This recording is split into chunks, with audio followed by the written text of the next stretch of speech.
Luke, you have a very nice haircut. Those of you who don't know, Luke challenged his students at Clyde, where he's a choir teacher, and they got to cut his hair. And they only cut the top, so he had to even it up. But it looks pretty good. I wish you'd have left it the other way, but it looks pretty good. You know, there's a story, a true story that was in the news not long ago, and you may have saw it. A little 12-year-old boy in Florida who was hit by a car on his way home from school riding his bike.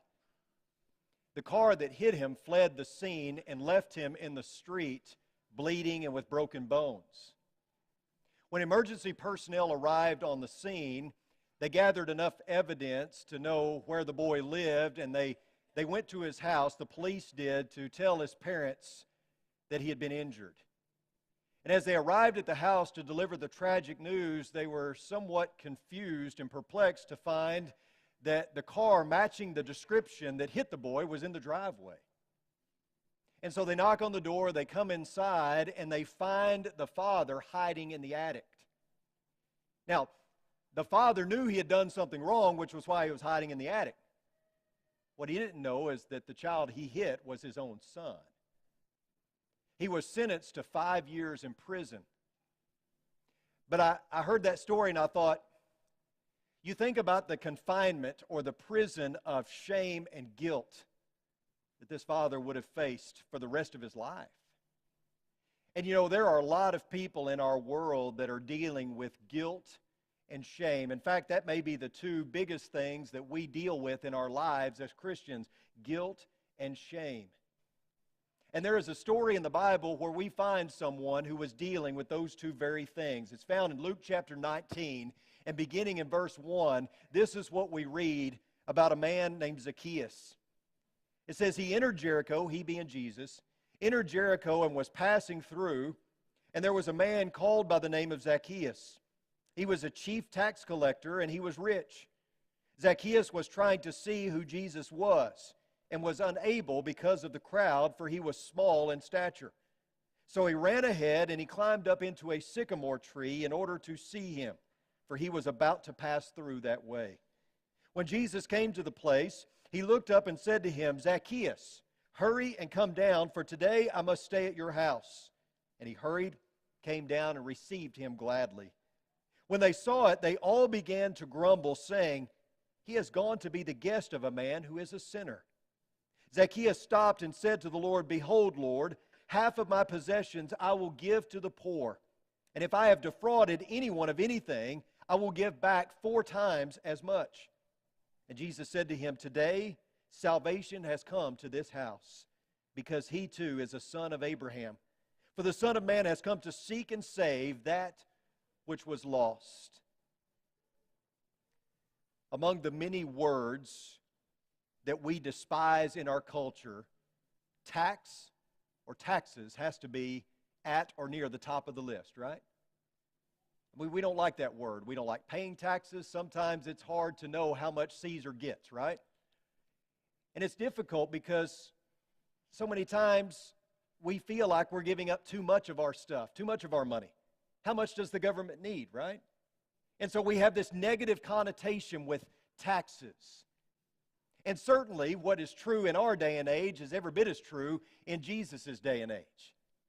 Zaccheus was a tax collector. And you know, he was a part of the Roman government. He was contracted to them to collect taxes from everyone. If there's a more vilified institution in our America, I don't know what it would be other than the IRS, right? We're not real high on the IRS. So you think about how the people felt about this publican, this tax collector, Zaccheus, working for the Roman government, collecting his percentage. Not only was he collecting 5% for the Roman government, as long as he collected his 5% and gave it to them, it didn't matter what else he collected. And so many times, these tax collectors would collect twice as much, maybe even more than that. So they would give their 5% and they would keep the rest for themselves. Some of them would collect as much as 10, 15, 20% from people. So they were very wealthy. And, as you can imagine, they were very despised. People didn't like tax collectors. Zaccheus wasn't a well-respected, well-liked person. But Christ notices him, and he requests that he come down from this tree so that he could show him hospitality. Christ chose to stay with this gentleman. Now, Christ would have gained quite a following at this time, and there would have been many people who would have been willing to take him in, but he chose this lowly tax collector. And I think we know why. I mean, Jesus liked to operate in contrast, and so he picked out a man from the crowd who would have been the most despised and most hated. And of course, it got the attention of the people who were watching, because they even make the comment, he is going to the house of a sinner. But thankfully, Jesus saw something in this man that other people did not. He looked past the reputation and past what the outside world saw in this man, and he saw a soul.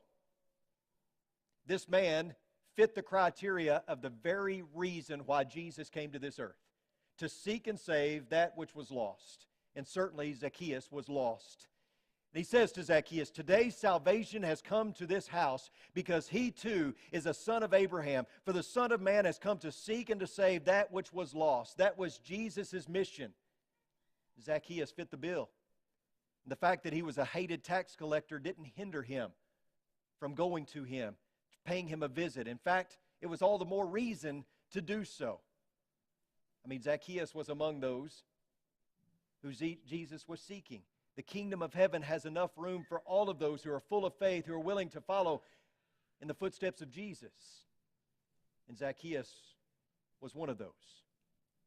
I think the story of Zaccheus is one that most of us know, if for no other reason, because we know the children's song, right? Zaccheus was a wee little man. We know that song, but do we know the rest of the story, as Paul Harvey said? Do we really know the events surrounding Zaccheus and what all went into him becoming a follower of Jesus? I mean, being a tax collector meant that you worked for Rome, that you were hated, that you were despised. We've already covered that. And though he was small in stature, many probably feared him, were intimidated by him. People didn't like to see Zaccheus coming because they knew that they were going to have to empty their pockets. But we do have to give Zaccheus a little bit of credit here. It seems that he was wrestling with something. He may not have understood completely who this Jesus person was. He may not have understood everything that surrounded the Messiah, but he was intrigued. And I think we can rightly assume that he was wrestling with some things, which is why he wanted to get a better look at Jesus. He was intrigued. Of course, I don't think he was just up in the tree so that he could get a better look. I think he was also up in the tree to get away from the crowd. You know, this is a man who would not have braved the crowd in order to get a look at Jesus. He may have even been driven up in that tree by the people who were so opposed to him. And so here is Zaccheus, this wee little man up in a tree trying to get a glimpse of Jesus. Scripture says that he was trying to see who Jesus was. Zaccheus had a desire to see the Lord, and he also had a desperate need. Again, he may not have fully understood what was going on, but he knew this man Jesus perhaps could be the remedy for what he was struggling with. And there were a couple of things that hindered him. First of all, like we said, his stature hindered him. He couldn't see, plus the fact he was not going to weave his way in through that crowd. But also the crowd hindered him. There was this mob mentality. And I think that hinders us sometimes too. I think sometimes we are hindered, especially our young people. When you think about peer pressure and you think about the mob mentality that they face in school, the pressure and the influence to maybe join in the crowd, to follow the crowd even off the cliff sometimes. But peer pressure is not something that's relegated to teenagers. We as adults face it as well. We face that mob mentality.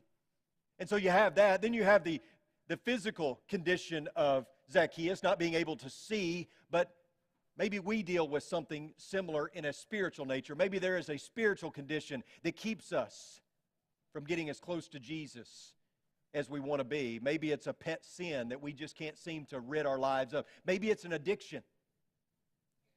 Maybe it's something else that's going on in our lives. Disappointment, whatever it may be. There's something that's driving a wedge between us and Jesus. And of course, He is the great bridge builder. He is the one that can bridge that gap between us and Him. But so often, we have a hard time. Zaccheus was determined. He was persistent. He wasn't going to allow the obstacles to stand in his way. So that's where we've got to give him some credit. And so I turn that on us and say, what about us? Are we determined? Are we willing to do whatever is necessary to be as close to Jesus as we possibly can? What is it that's holding us back? Is it an addiction? Is it our family? Is it that pet sin that we just can't seem to rid our lives of? Do we want this bad enough to not let anything stand in our way? You know, there was more than one person searching that day, and that's important to note. Zaccheus wasn't the only person who was searching. Who else was searching? Jesus was, wasn't he? He was seeking as well. He sought Zaccheus. And isn't it interesting? I brought this up before, but the very people that were condemning and judgmental of Jesus' attitude and him going to stay with Zaccheus, they said, well, he is going to be with sinners, or he is dining with sinners. They said that often. Meant to be a criticism, but the greatest compliment that Jesus could ever get. And could that be said of us, right? Do we care about the Zaccheuses of the world? Let me answer that for you. No, not really. Do we? I mean, let's be honest, we don't really. I mean, if we really cared, we were really as passionate as Jesus was, we'd be doing more about it. And I'm not trying to lump us all together. I know that we have some that are very passionate about it. But by and large, in the church, I don't think we're all that concerned about the Zaccheuses. We're not all that concerned about evangelism, or we'd be doing more. I think we care to a certain degree. You know, we want to convert those that look like us. But Jesus, who often operates in contrast here, goes to the most hated man around. And he says, I'm coming to your house. I'm not going to be homogenized here. We're going to go after the one that nobody else will go to. And as has been the theme of our series, who is your Zaccheus? Because we all have one, don't we?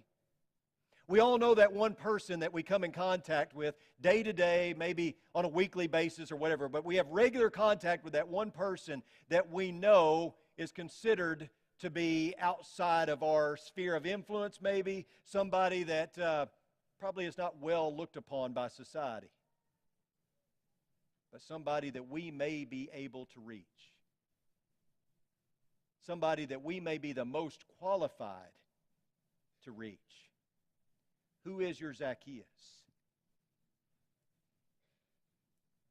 You know, so many times when it comes to the mission of Jesus, we pay lip service to it. We agree with it. We know the Great Commission. We can recite it. Might even know it in Greek. But we don't always carry it out, right? We're busy. We got a lot of things going on. I mean, there's so many things happening in our lives, and it's easy to kind of take the focus of what our number one responsibility should be. But Jesus brings into clear focus here that you take advantage of the opportunities. And we all have those opportunities around us. And it's not just the people that look like us. It's the people that are like the Zaccheuses, the people that are despised, that are hated. Because what we often do is we look at the sin at the exception of the Savior. We see the sinner and what they're wrapped up in, what they're involved in, and we don't always see that they have a soul and they need saving. And that's something that Jesus teaches us here, is that there's more to it than just the sin that they are involved in, maybe even committed to, that if somebody doesn't reach them, they have no future other than an eternity away from the Heavenly Father. Does that bother us enough that we are willing to do something about it? Consider also for a moment the publican factor as it applies to the strength of Jesus' character. You know, I've already mentioned just how despised a people the publicans or tax collectors were, but their taxation programs were oppressive. Listen to what commentator William Barclay had to say about their mode of operation. He said, there was a purchase tax on all that was bought and sold. There was bridge money to be paid when a bridge was crossed, road money to be paid when made roads were used, harbor dues to be paid when a harbor was entered, market money to be paid when a market was used, town dues to be paid when the traveler entered a walled town. If a man was traveling on a road, he might have to pay a tax for using the road, a tax on his cart, on its wheels, on its axle, and on the beast that drew the cart. There was a tax on crossing rivers, on ships, on the use of harbor quays, on dams. There were certain licenses which had to be paid for engaging in certain trades. The tax rate was very oppressive in these times. And the publicans were so distrusted that they were forbidden to testify in a court of law. Many times they were forbidden to be able to do business with them. Even their staff was considered to be ceremonially unclean. You were to have nothing to do with these tax collectors. So that brings it even into a clearer focus that Jesus saw this man not for who he was by society standards, but that he was a soul in need of saving. And so I think Jesus brings to the forefront when he talks about what our mission is, and it even says it here, I came to seek and to save that which was lost. He was sent by God. We are sent by Jesus. But we're not just sent to go to those who are easy, to those that might profit us in some way, shape, or form, but rather to those that are considered lowly, without any integrity, no character, the worst of the worst. Jesus specializes in contrast. He associated with sinners. He let them draw near to him. He went into their homes. He sat with them. He ate with them. He was a friend to these terrible and despicable people. In fact, it was often said of Jesus that he dined with sinners, but he didn't sin with sinners. And I think that's something important to note. There's a big difference in dining with sinners, associating with sinners, and doing what sinners do. You know, it's all about being in the world but not of the world kind of thing. And we cannot remove ourselves from the situation. We have to be involved. That doesn't mean that we immerse ourselves in the sin, but rather that we involve ourselves in the lives of a sinner. And you know, sometimes we can debate this within the church, and you know, we're actually going to talk about this in a sermon not long from now, but I think what happens all too often is we try to convert people to baptism, or we proof text them into baptism. We use the Bible like a reference book, and we pull out all the verses that talk about baptism in an effort to quickly get them into baptistry. But the Great Commission starts off with 5 words that sets the tone, and that is, go therefore and make disciples. Baptism is certainly a part of that, right? But the goal is what? Baptism? No. The goal is to make disciples. And so, if we are to be involved in the disciple-making process, what's that going to mean for us? Well, that's going to mean we're going to have to get involved in someone's life. We're going to have to build a relationship there. It's not just about setting the right example or saying the right words. That is a part of it. But sometimes the disciple-making process takes a long time. And we don't like that. We want to hurry up and get people baptized because what if they die tomorrow? And certainly I can understand that, but if you've only zeroed in on baptism, you haven't made a disciple. There's a difference in a convert and a disciple.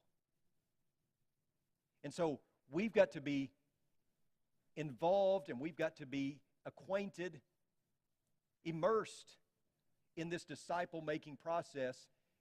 And we've got to take someone who is a candidate, and we've got to build that relationship.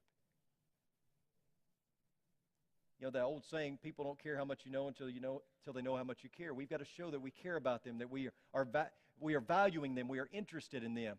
And that's difficult for us. Who would have wanted to be involved in the life of a tax collector? No one at this time except Jesus. No one wants to get close to a tax collector. They were hated, they were despised, and so many times we look around us and we see people like that, and they're not worth the effort in our minds. Who is your Zaccheus? And before you answer that question, think about this, that you were a Zaccheus to somebody. More than likely, you were a Zaccheus to somebody. Christians typically convert other Christians. That's how it happens. I realize you can probably give me a scenario where somebody lost out in the woods, picked up a Bible, and they read it, and they became a Christian. Okay, I understand those scenarios exist, but most of the time, people come to Christ through other Christians because there was a relationship established. And that was a springboard into a valuable study of the Bible. And they learned what they needed to do, and they were immersed, and they became a Christian. Thankfully, somebody saw you as worth the effort, and they came to you. And now it's our responsibility to go to others, to be a Zaccheus, or to be a Jesus to the Zaccheuses of the world. I want you to notice again Luke chapter 19 and verse 8. Zaccheus says, "Behold, Lord, half of my possessions I will give to the poor, and if I have defrauded anyone of anything, I will give back 4 times as much." How much of a difference do you think it made that Jesus came to Zaccheus' house? What kind of impact must that have had on this man? I mean, obviously, it made a huge impact because he was willing to give it all up to do what the rich young ruler would not do and follow Jesus. The story is told of a gentleman who was on his deathbed. He had lived a long life in faithful service to the Lord, and he was about to pass away, and the preacher came to visit him. And the preacher asked him, "Is there anything that I can do for you?" And the elderly gentleman said, "Yes. Could you read a Bible passage for me?" And he said, "Sure. Which one?" He said, "How about 1 Chronicles chapter 1? You ever read 1 Chronicles chapter 1? It's not that exciting. It's the lineage of Adam. And there's a whole lot of names there that are hard to pronounce." And the preacher, somewhat confused, said, "Okay, I can do that." And he read all those names and probably butchered half of them. When he got done, the elderly man said, "Thank you so much." And the preacher asked, he said, "If you don't mind me asking, why would you have me read 1 Chronicles chapter 1? The elderly man said, "It does my heart good to know that God knows all of those names. Every single one of them. And I think if He knows all of those names, He's going to know mine. And that gives me peace and comfort." Now think about how many people in our world don't have that peace and comfort. They don't know God. They don't have a relationship with Him. And therefore, their destiny is sealed unless somebody like us goes to them. I just want to encourage you to take more advantage of the opportunities that are around you. And those Zaccheuses of the world that may not seem that appealing, in fact, you may not even quite like them. They may be despised by so many people. They need the gospel just as much as you did. And maybe you're sitting here tonight and maybe you need the gospel.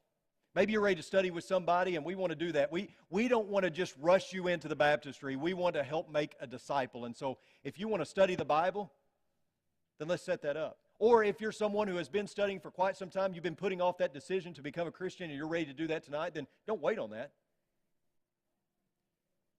Or maybe you need prayers. Maybe you veered off track and you need to get back on track. We want this to be a healing place. We want this to be a place where you can get back on track, and then you can go out and change the world. Whatever your need is, come now as we stand and as we sing.